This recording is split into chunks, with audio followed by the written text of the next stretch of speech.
I was 8 years old when I came there.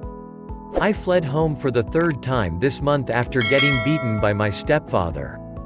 I was cruising a street I didn't know. I thought I was lost, and then I saw this box with free books written on it.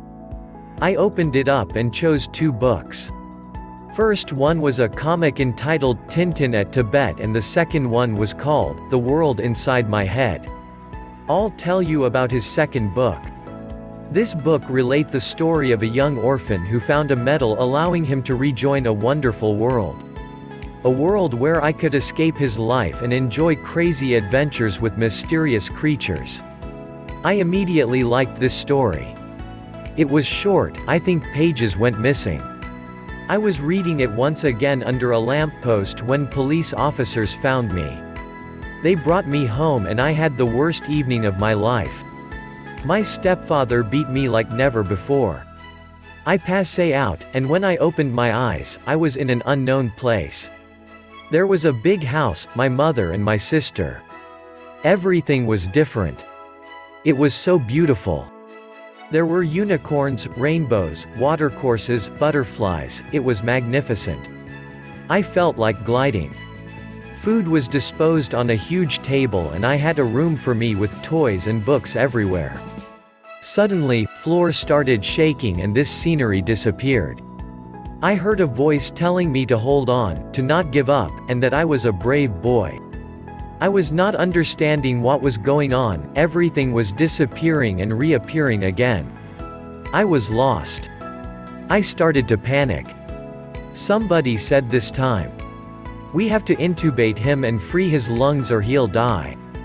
He must have broken ribs and a perforated lung." Who did this to a child?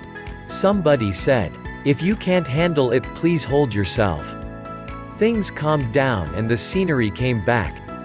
My sister and my mother were there again, we were having dinner.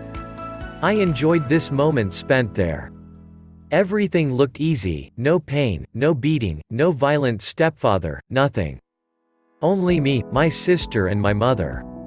I fall asleep when I heard my mother's voice. It looks like she was crying. She also told me she was sorry and ready to make efforts.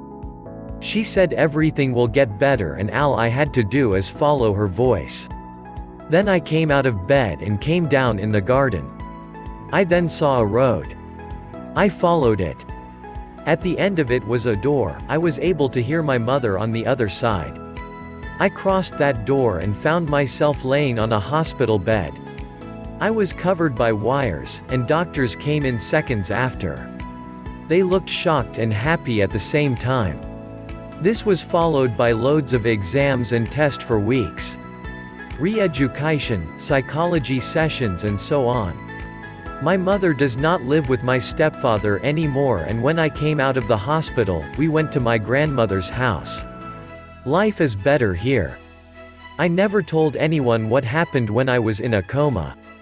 It's my little secret, and what is the most disturbing, is that I only spend one day in that dream, but I was already 12 in real life.